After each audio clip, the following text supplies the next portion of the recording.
बड़ा दार्शनिक प्रसंग आता है, यद्यपि लोग उसे उतनी गहराई से नहीं देख पाते हैं। बाली और सुग्रीव का युद्ध का बाली ने भगवान पर आक्षेप लगाया कि आपने मुझे छिप के क्यों मारा। आज भी ये प्रश्न लोग दोहराते हैं। और कुछ विचित्र विडंबना है कि बाली को तो संतोष भगवान राम के उत्तर से हो गया था, पर पढ़ने वालों को आज भी पूरा संतोष नहीं हो रहा है। मैंने वही कहावत कि मुद्दई सुस्त गवाह चुस्त, तो लोगों के मन में अब भी ये प्रश्न बना हुआ। अब वो भौतिक संदर्भ को हम इस समय नहीं लेते, पर उसका आध्यात्मिक अभिप्राय क्या, पूरा वो संघर्ष जो है, उस संघर्ष का रहस्य क्या है। देखिए, संघर्ष का रहस्य ये है कि भगवान सुग्रीव से ये कहते हैं कि तुम बाली को लड़ने के लिए चुनौती दो, जाओ। और बाली को गोस्वामी जी कर्म का एक प्रतीक मानते हैं। विनय पत्रिका में उन्होंने यही कहा कि जैसे बाली के डर से सुग्रीव भागा फिरता था, इसी प्रकार से मैं भी बाली के डर के मारे भागता फिर रहा हूं। भगवान ने पूछ दिया, बाली तो त्रेता युग में मर गया, अब तुम्हारा पीछा कहां कर रहा है, कौन कर रहा है? तो गोस्वामी जी ने विनय पत्रिका में कहा, महाराज वो बाली मर गया होगा, पर कर्म कपीस कपिराज त्रास त्रस्यों, ये कर्म का बाली जो है ये हमारा पीछा नहीं छोड़ रहा। याद रखिएगा, बाली कर्म है, और बाली यदि कर्म है और रावण को उसने बगल में दबा लिया, तो इसका अर्थ क्या कि रावण जैसा शक्तिशाली व्यक्ति भी जो है वो कर्म को परास्त करने में समर्थ नहीं है। कर्म उसको अपने बगल में दबा करके अपनी शक्ति का प्रदर्शन करता है। तो कर्म के भय से रावण भी भयभीत, ये कर्म की क्षमता। और सुग्रीव भी, पहले तो वाली सुग्रीव के अनुकूल था और बाद में प्रतिकूल हो गया। हमारे आपके जीवन का भी सत्य यही है, कभी कर्म अनुकूल हो जाता है, कभी प्रतिकूल हो जाता है। जब तक बाली सुग्रीव के अनुकूल था, तब तक सवारी सुख सुविधा संपत्ति और रहने के लिए भवन की व्यवस्था कर दी थी, और रुष्ट हो गया तो सब छीन लिया। कर्म जब अनुकूल होता है तो सब मिल जाता है, और कर्म जब प्रतिकूल हो जाता है तो जो प्राप्त है वो भी खो जाता है। और तब कर्म से रक्षा करने वाला कौन? जब कर्म का बाली पीछा करे तो क्या करें? भगवान की शरणागति ग्रहण करें।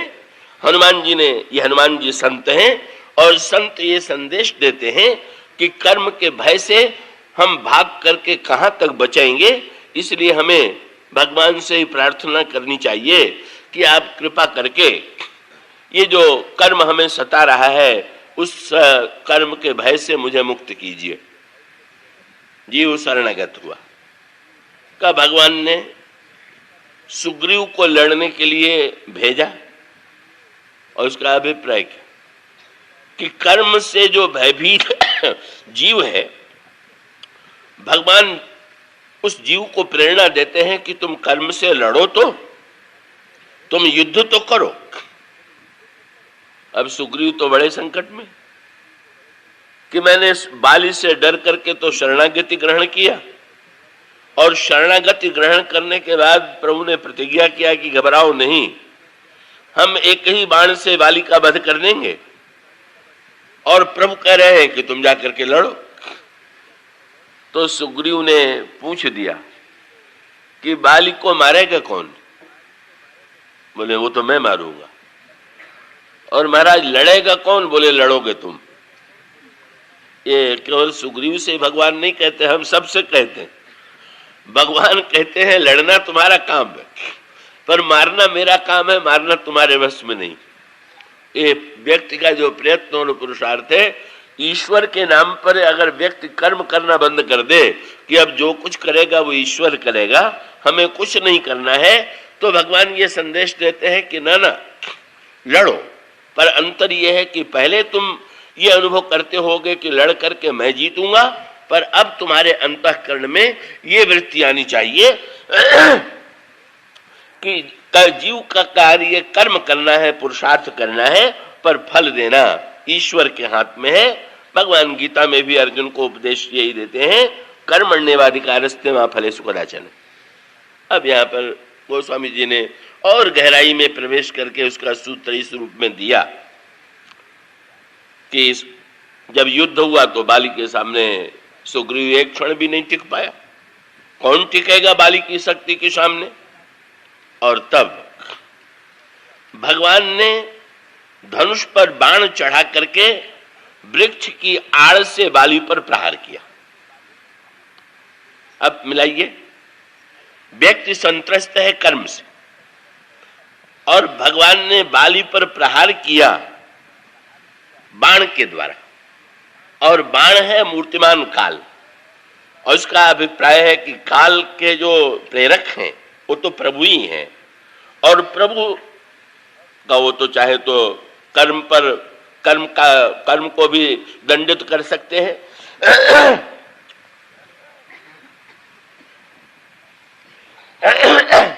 अगर वही हुआ, पर यहां सूत्र भगवान ने क्या दिया? भगवान ने महत्वपूर्ण सूत्र ये दिया कि सामने नहीं आए और बाण आया। अब इसका आध्यात्मिक अभिप्राय ये है कि व्यक्ति और कर्म तो सामने होता है, पर ये जो काल है का वो तो कौन काल को प्रेरणा दे रहा है? काल तो प्रत्यक्ष दिखाई देता है हमारे आपके जीवन में, पर काल का प्रेरक जो ईश्वर है वो सामने नहीं दिखाई देता। अब इसको अगर कहें तो दूसरे अर्थों में कहें तो भगवान केवल बाली को छिप के थोड़ी मारते। संसार में जितने लाखों करोड़ों व्यक्तियों को मार रहे हैं, छिपके ही तो मार रहे हैं। आज तक काल ही तो सामने रोग के रूप में, मृत्यु के रूप में आया, पर क्या ईश्वर दिखाई पड़ा क्या? यही है भगवान के द्वारा जो ईश्वर है वो नहीं दिखाई देता। अब वहां पर संकेत ही आता है, भगवान की कृपा थी बाली पर, क्या कि बाण चलाने के बाद यदि वो चाहते तो बाली की मृत्यु हो जाती, सामने आने की कोई आवश्यकता नहीं थी। पर ईश्वर ने बाली पर विशेष कृपा किया, क्या कि भगवान स्वयं बाली के सामने आकर के खड़े हो गए। और वो वार्तालाप लंबा है, पर भगवान का मानो अभिप्राय ये था कि मैं तो वृक्ष को भी कर्म का प्रतीक माना गया है। उनका अभिप्राय है कि ईश्वर तो सर्वदा छिप करके ही प्रेरक के रूप में ही सारी सृष्टि का संचालन कर रहा है। उसका धनुष और बाण चल रहा है, पर वो ईश्वर प्रत्यक्ष नहीं दिखाई देता है। बाली इस सत्य को समझ लेता है और अंत में भगवान के प्रति समर्पित हो जाता है। पर इसका अभिप्राय मारीच के प्रसंग में यही है कि मारीच ने कहा कि अगर मुझे केवल श्री राम का बाण दिखाई देता, काल दिखाई देता, भाई व्यक्ति को लगता है मरूंगा माने काल मुझे मार डालेगा। पर मारीच ये कहता है कि ना ना, मैं ये नहीं देखता कि बाण कहां बाण आके लगा, मैं तो ये देखता हूं कि बाण के पीछे हाथ किसका काम। बोले बाण को देखूंगा तो बाण कठोर दिखाई देगा, पर बाण चलाने वाले हाथ को जब देखता हूं तो मारीच का वाक्य क्या है? निज पानी। ओहो, मैं कितना सौभाग्यशाली हूं कि भगवान जिस पर कृपा करते हैं उसके लिए तो एक हाथ का प्रयोग करते हैं, उसके सिर पर रख देते हैं, पर मुझ पर कृपा करने के लिए तो धनुष बाण चढ़ा करके जब मेरे पीछे पीछे दौड़ेंगे तो मुझसे बढ़कर के सौभाग्यशाली कौन होगा? सारे संसार के भक्त भगवान के पीछे दौड़ते हैं और भगवान मुझे अपने आप में लीन करने के लिए, अपने से अभिन्न बनाने के लिए भगवान यदि मेरे पीछे दौड़ेंगे तो मुझसे बढ़कर के सौभाग्यशाली कोई नहीं। और ये सूत्र संसार में प्रत्येक व्यक्ति के लिए, अगर घटनाओं के पीछे हमें ईश्वर दिखाई देने लग जाए तो मांगलिक घटनाओं के पीछे तो जाने दीजिए, वहां तो व्यक्ति को प्रसन्नता होती ही है, पर जब जीवन में प्रतिकूलता आवे, अमंगल आवे, दुख आवे, तो हम पता लगाने की चेष्टा करें कि इसके पीछे किसका हाथ। और जब ईश्वर का हाथ दिखाई देता है और हमें ये लगे कि ईश्वर तो परम कृपालु है, तो हमारे हृदय में ये संतोष हुए बिना नहीं रहेगा कि जब परम कृपालु ईश्वर ने ही इस घटना की सृष्टि की है तो इसमें भी कोई मंगलमय रहस्य छिपा होगा। आज हम उसको देखने में समर्थ नहीं है, लेकिन ईश्वर का हाथ है तो उसमें उसकी कृपा ही होगी। वो तो बड़ी व्यंग्यात्मक लघु गाथा आती है कि भगवान जब दंडकारण्य में यात्रा कर रहे थे तो पंपासर में स्नान करने के पहले उन्होंने अपना नुकीला बाण जो था उसको पृथ्वी में ऐसे धसाया और उस पृथ्वी के भीतर एक मेढक था। मेढक के पीठ पर वो नुकीले बाण की केवल एक स्पर्श हुआ और उससे रक्त निकलने लगा। रक्त निकलते देख करके भगवान ने तुरंत कहा, लक्ष्मण देखो देखो कोई जीव भीतर है। जब हटाया गया और मेढक निकला तो प्रभु ने लक्ष्मण जी मेढक से कहा कि भाई तुम्हारे तो टर्राहट मशहूर है, बिना समय बोलते रहना। अरे तो जब तुम्हें नुकीले बाण की चोट लगी तो तुम्हें कम से कम बोलना तो चाहिए था, चुप क्यों रह गए? तो उसने कहा, महाराज जब कोई संसार में कष्ट दे तो ईश्वर को पुकारा जाता है, पर जब आप स्वयं ही बाण चलाने लगे तो मैंने कहा आप चुप रह जानी थी। तो मानो इसका अभिप्राय है कि या तो ये मान करके कि ईश्वर ने अगर दुख भेजा है, अगर संकट भेजा है, अगर मृत्यु भेजी है तो भाई कहो तो उसी के हाथ में जीवन और मृत्यु है, उसे हम स्वीकार कर ले। और या ईश्वर के करुणा के प्रति हमारे मन में अगर विश्वास है तो हम ये सोच करके कि इस घटना के पीछे ईश्वर का क्या उद्देश्य है, बस यही सत्य यहां पर आया। महाराज दशरथ की मृत्यु हो गई, रानियां विधवा हो गई, अयोध्यावासी अनाथ हो गए, श्री राम लक्ष्मण सीता वनवासी हो गए। पर महर्षि भरद्वाज जैसे संत ने अंत में ये कहा कि भरत, ये इससे बढ़कर के कोई बड़ी भूल नहीं है कि ये ढूंढा जाए कि इस घटना के पीछे अपराधी कौन है। तब उन्होंने कहा, भरत अंत में पता ये चलता है कि इन सारी घटनाओं के पीछे तो श्री राम का ही हाथ है, और श्री राम का यदि हाथ है, यहीं से आप रामायण में पढ़ेंगे भरद्वाज जी का भाषण बदल गया। बोले, यह कहत भल कही न कोई, लोक वेद बुध सम्मत दोई। क्यों? महर्षि भरद्वाज ने कहा कि भरत, यदि श्री राम बन न जाते तो तुम बन न जाते, और यदि तुम बन न जाते तो संसार में जो महान समुद्र मंथन में, जैसे उन्होंने समुद्र मंथन को भी संकेत के रूप में लिया, इसका अभिप्राय यह है कि जैसे दही है, दही जमी हुई रखिए, अब अगर दही में छिपे हुए मक्खन को कोई निकालना चाहे तो अगर वो ये सोचे कि दही तो बहुत देखने में आकर्षक प्रतीत होती है, इसको जरा भी न हिलावे, जरा भी कष्ट न होने दें, तो शोभा के रूप में आप दही को देखिए। पर जब दही में आप मक्खन निकालने के लिए चलेंगे तो मथानी तो डालनी पड़ेगी, और मथानी डालनी ही नहीं पड़ेगी। मथानी से दही को इतना कस के मथना होगा कि उसका कण कण टूट जाए, और कण कण टूट जाए तब कहीं जाकर के नवनीत प्राप्त होगा। और उसका अभिप्राय क्या? महर्षि भरद्वाज ने कहा, भरत ये जो तुम्हारे ऊपर ये सारी घटनाओं में जो तुम्हें आघात लगा, जो अयोध्या वासियों को या संसार को आघात लगा, इस आघात की आवश्यकता थी। अगर ये राम का वनगमन न होता, और सचमुच महर्षि भरद्वाज की यह दृष्टि सर्वथा यथार्थ, श्री राम का वनगमन न होता तो बहुत बड़ी हानि एक और तो थी ही, पर श्री राम का वनगमन न होता तो भरत का आगमन न होता, और भरत का यदि आगमन न होता तो संसार के दिव्य के व्यक्ति जो थे वो भरत के चरित्र में जो सद्गुणों के विविध प्रकार के रत्न हैं उससे वंचित रह जाते।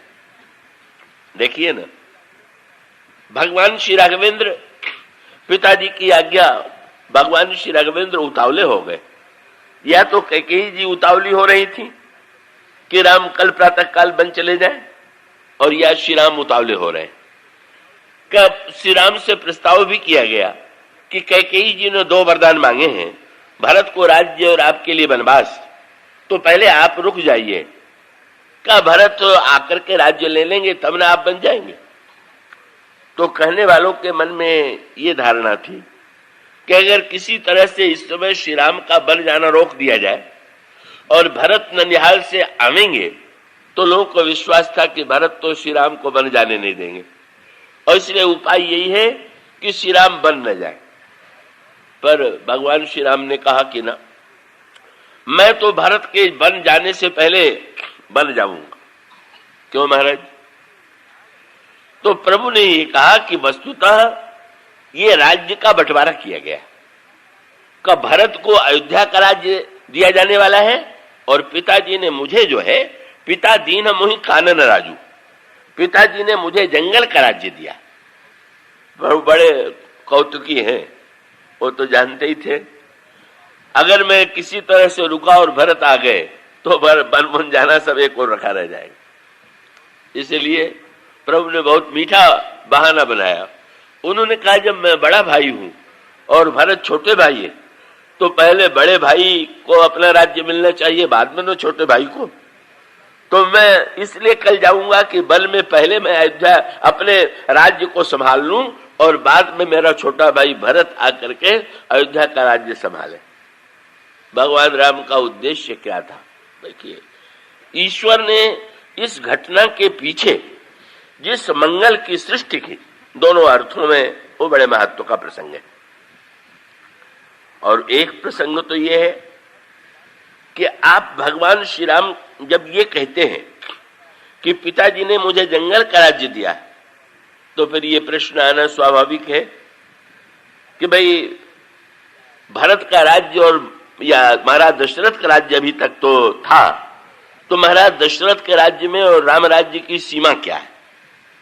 वो स्वामी जी ने बड़ा सुंदर संकेत किया कि ये जो भगवान राम की वन यात्रा में गंगा का किनारा है, गंगा के किनारे के पहले महाराज दशरथ का राज्य, और गंगा तट पर जब भगवान श्री राघवेंद्र और केवट से मिलन होता है और केवट पार उतारता है, तो मैं आप में से जिन्होंने इस संदर्भ में मेरी एक पुस्तक पढ़ी होगी कि भाई भगवान राम ने ये कहा कि पिताजी ने मुझे जंगल का राज्य दिया है, तो ये राम राज्य की स्थापना में राम राज्य का प्रथम नागरिक कौन?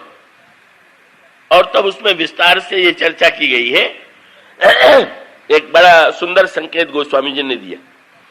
जब श्री राम लक्ष्मण सीता बन जाने लगे तो श्री महाराज दशरथ व्याकुल हो गए और उन्होंने सुमंत जी को बुला करके कहा कि तुम रथ को लेकर के जाओ और तीनों को रथ पर बैठाना और 4 दिन तक उनको वन में घुमा करके ले आना, और उनसे कह देना कि पिताजी ने अपना आदेश वापस ले लिया है, अब आप 14 वर्ष के लिए नहीं 4 दिन के लिए ही बन जाएंगे और आप लौट आवेंगे।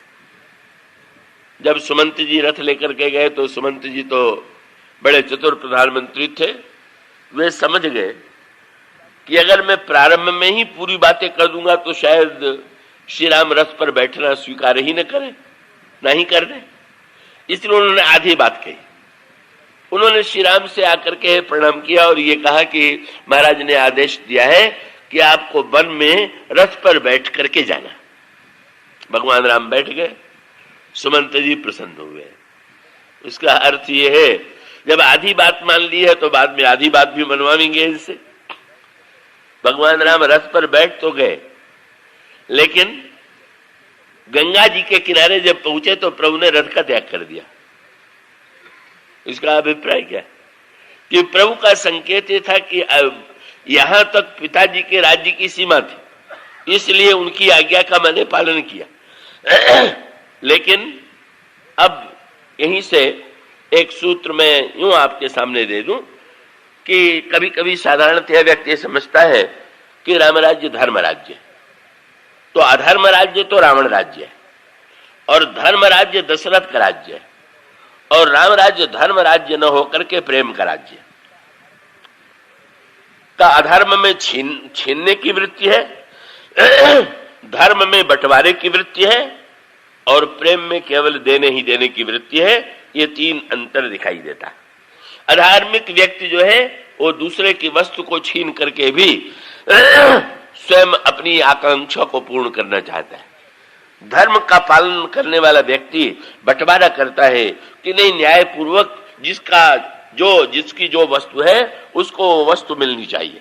और प्रेम जहां पर है वहां देना ही देना है, बंटवारे में पाने की वृत्ति नहीं।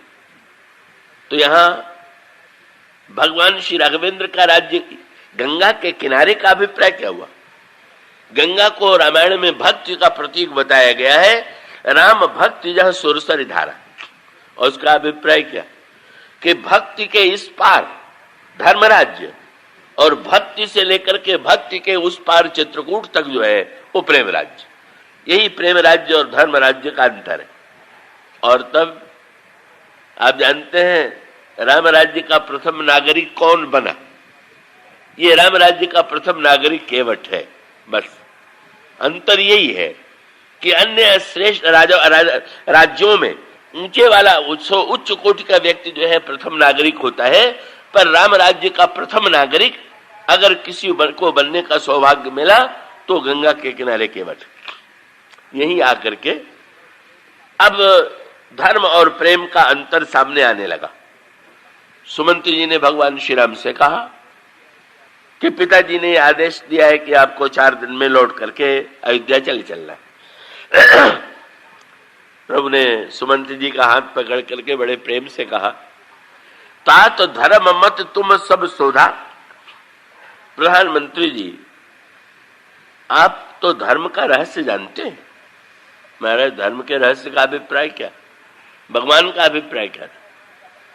बोले पिता की आज्ञा का पालन किया जाना चाहिए, पर आज्ञा देने वाले के लिए भी आज्ञा के देने के कुछ नियम है कि नहीं? माने दृष्टांत के रूप में यूं कहें कि न्यायाधीश जो आज्ञा दे उस आज्ञा का पालन तो होना चाहिए, पर न्यायाधीश क्या आज्ञा देने में स्वतंत्र है क्या कि चाहे जो आज्ञा दे दे? ऐसा तो नहीं है कि न्यायाधीश किसी अपराधी के लिए कह दे कि इसको फांसी चढ़ा दिया जाए और न्यायाधीश ने कहा है इसलिए इसको चढ़ा दिया जाना चाहिए। न्यायाधीश के ऊपर भी कानून का बंधन है। इसका अभिप्राय यह है कि न्यायाधीश जो आज्ञा दे वो पालनीय है, पर न्यायाधीश जो आज्ञा दे वो कानून के अनुकूल दे, ये उसके लिए भी बाध्यता है। और इसीलिए ये जो न्यायालयों में अपील की जाती है वो तो इसी आधार पर की जाती है। नीचे के न्यायाधीश ने जो आज्ञा दिया वो आज्ञा इसलिए पालनीय नहीं है कि वो नियम के अनुकूल नहीं है या संविधान के अनुकूल नहीं है या कानून के अनुकूल नहीं। बड़ी सूक्ष्म बात। भगवान श्री राम ने सुमंत जी से कहा, पिताजी की पहली आज्ञा कानूनी है और दूसरी आज्ञा गैर कानूनी। क्या अभिप्राय? धर्म का सूक्ष्म तत्व क्या?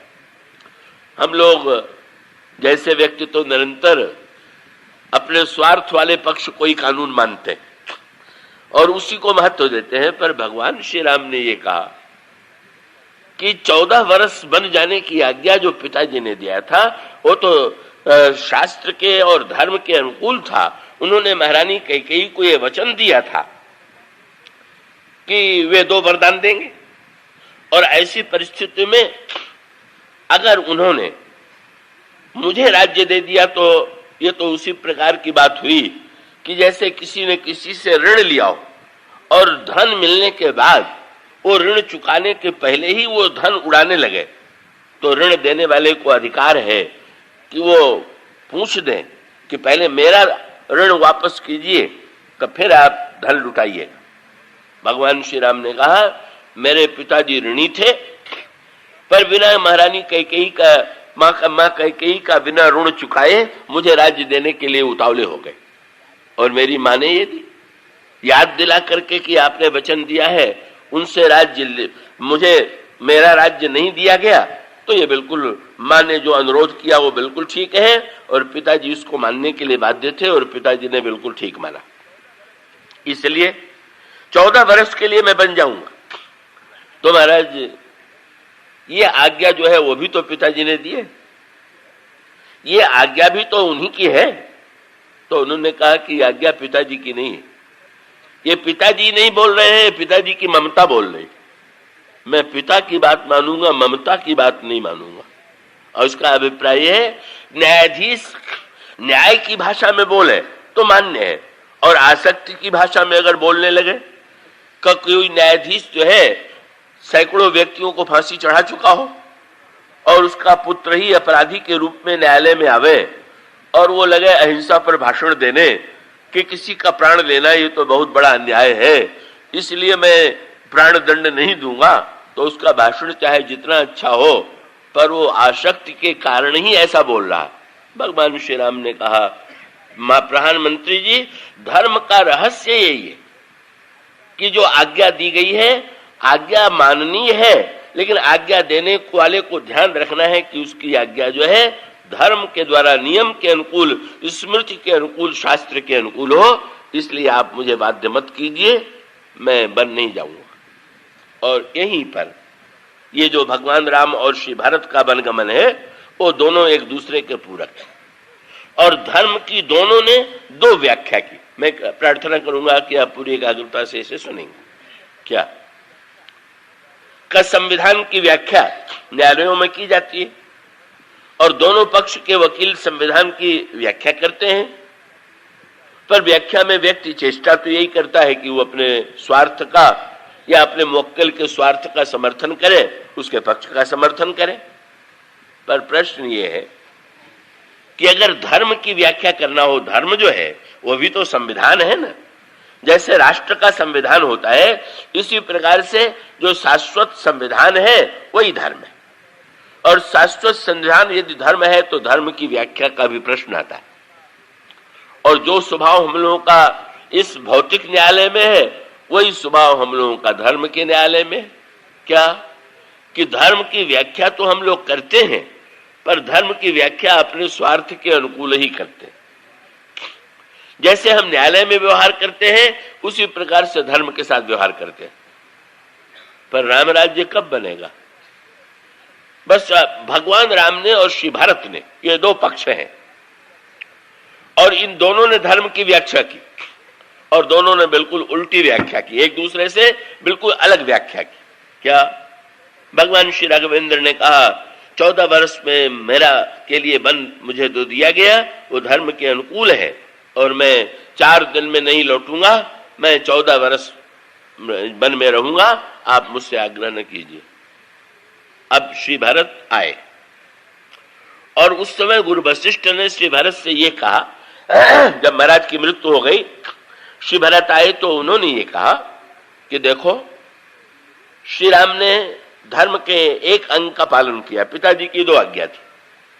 क्या एक आज्ञा थी भारत तुम्हें राज्य और दूसरी आज्ञा थी श्री राम को वनवास। तो श्री राम ने वन जाकर के एक आज्ञा का पालन किया, अब दूसरी आज्ञा का पालन तुम्हें करना है। बहुत बढ़िया बात आई सामने। क्या श्री भरत जब बोलने के लिए खड़े हुए तो उन्होंने यहीं से प्रारंभ किया कि गुरु पितु मातु स्वामी ही तो बानी, बिना ही विचारी करी है तुमानी। गुरु पिता माता की वाणी को तो बिना विचारे ही मान लेना चाहिए। गुरु जी भी उन्होंने चैन की सांस लिया और अयोध्यावासी भी सोचने लगे कि अब राज्य भरत स्वीकार करने वाले हैं, क्योंकि ये एक औपचारिक परंपरा बनी हुई है कि जब किसी को कोई पद दिया जाता है तो आज भी वही परंपरा है कि मैं तो पद नहीं लेना चाहता था, पर आप लोगों का इतना आग्रह है तो मैं कैसे टालूं, इसलिए मैं स्वीकार कर रहा हूं। शायद श्री भरत यही कहने वाले। पर जब श्री भरत ने राज्य नहीं लिया तो फिर पूछा गया श्री भरत से कि आप तो कह रहे थे कि पिता की बात मानना धर्म है, और आपने जब राज्य लेने की बात आई तो आपने राज्य नहीं लिया, तो ऐसी स्थिति में तो आपने पिताजी की आज्ञा का उल्लंघन किया।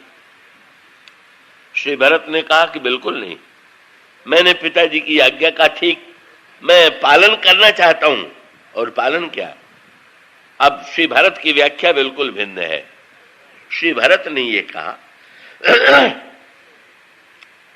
उन्होंने गुरु जी की ओर देखा और गुरु जी की ओर देख करके उन्होंने कहा कि गुरुदेव, व्यक्ति के मुंह से जो वाक्य निकला हुआ है वही सत्य है, क्योंकि वाक्य तो बलात् भी किसी से कुछ कहलवाया जा सकता है। तो वास्तविक सत्य जो है वो वाणी में है कि वास्तविक सत्य हृदय में, सत्य हृदय में? तो देखिए स्पष्ट है, वाणी के सामने तो संकोच भी होता है, भय भी होता है। आप कभी संकोच के मारे जो आप हृदय में समझते हैं उसे नहीं बोल पाते, कभी आपके बोलने को चाह करके भी डर के मारे नहीं बोल पाते? तो श्री भरत का अभिप्राय था कि गुरुदेव, सत्य का केंद्र वाणी नहीं है, सत्य का केंद्र हृदय। और ऐसी स्थिति में मेरे पिताजी का जो सत्य है उसे आप जानते हैं। पूछ दिया श्री भरत ने कि आप ये कृपा करके बतावें कि मेरे पिताजी की अंतिम आकांक्षा क्या थी। तो स्वीकार करना पड़ा। महाराज दशरथ ने एकांत में आकर के गुरु वशिष्ठ से यही कहा था कि मेरी सारी कामनाएं पूर्ण हो गई, अब एक ही कामना शेष रह गई कि नाथ राम करी है जुबराजू, राम को मैं राज सिंहासन पर बैठाऊं। तो गुरुदेव, पिताजी के हृदय में संकल्प था श्री राम को सिंहासन पर बैठाना। तो अगर उनको वन से वापस ले आकर के हम सिंहासन पर बैठावें तो पिताजी के सत्य की रक्षा होगी, पिताजी के वाक्य की रक्षा होगी। और कहा कि महाराज, अगर मैं राज्य स्वीकार कर लूंगा तो आज्ञा पिताजी की नहीं है। पिताजी से जो कहलवाया वो पिताजी ने नहीं, महारानी कैकेयी ने कहलवाया। और महारानी कैकेयी ने भी जो कहलवाया वो अपनी बुद्धि से नहीं, वो मंथरा के कहने से कहलवाया। तो आज्ञा मंथरा की माननी है कि पिताजी की माननी है? आप यह बता दीजिए। अगर मैं राज्य ले लूंगा तो मंथरा की आज्ञा का पालन होगा, मंथरा की योजना यही थी, भरत सिंहासन पर बैठे। तो इसका अभिप्राय है कि श्री भरत ने कहा कि ना ना गुरुदेव, पिताजी की आज्ञा का पालन सच्चे अर्थों में वो नहीं है जो उनसे बलात् कहलवाया गया, सचमुच वो है कि जो उनके अंतःकरण में विद्यमान था। प्रश्न ये है कि श्री भरत ने जो धर्म की व्याख्या की और श्री राम ने जो व्याख्या की, उनमें भिन्नता है। और ये दोनों में भिन्नता है तो दोनों व्याख्याओं में किस व्याख्या को महत्व दें? और इसका उत्तर यही है कि कसौटी ये है कि राम राज्य की स्थापना कब होती है?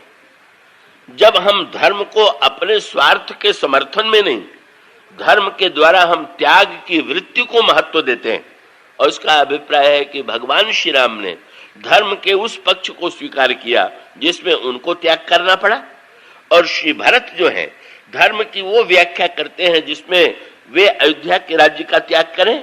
इसका अभिप्राय यह हुआ कि धर्म का से ऊपर उठ करके राम राज्य का मूल तत्व यह है कि स्वार्थ का परित्याग जिस अर्थ में हो, हमें वही अर्थ जो है जीवन में स्वीकार करने की चेष्टा करना चाहिए। मानो धर्म का ये जो तत्व प्रकट हुआ, ये धर्म के ही नहीं, जैसे समुद्र मंथन में अनेक रत्न प्रकट हुए थे, इसी प्रकार से इन दोनों के वनगमन में जो विविध प्रकार के का मंथन हुआ, और इस मंथन में जो धर्म के अद्भुत तत्व प्रकट हुए। और तब मानो सूत्रात्मक तात्पर्य हुआ कि धर्म का, अगर गुरु वशिष्ठ ने एक वाक्य दोहरा दिया था और कई दृष्टांत उन्होंने दे दिए थे। उन्होंने कहा था, भरत का अनुचित उचित विचार तज जे पालहि पितु बैन, ते भाजन सुख सुयस के बसहि अमरपुर ऐन।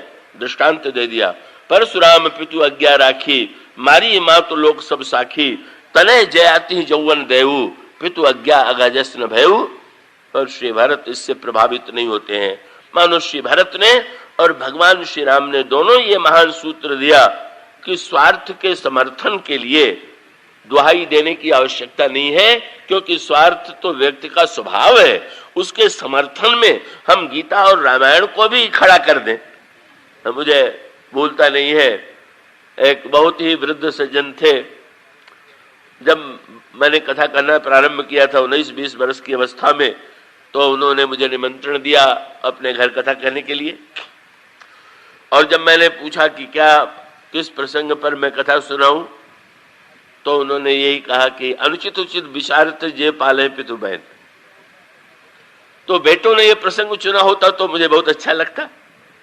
ये दोहा अगर बेटे चुना करें कि अनुचित उचित विचारत जे पाले पितु बहन, बस इसका अर्थ क्या, किसके मुंह से क्या शोभा देता है।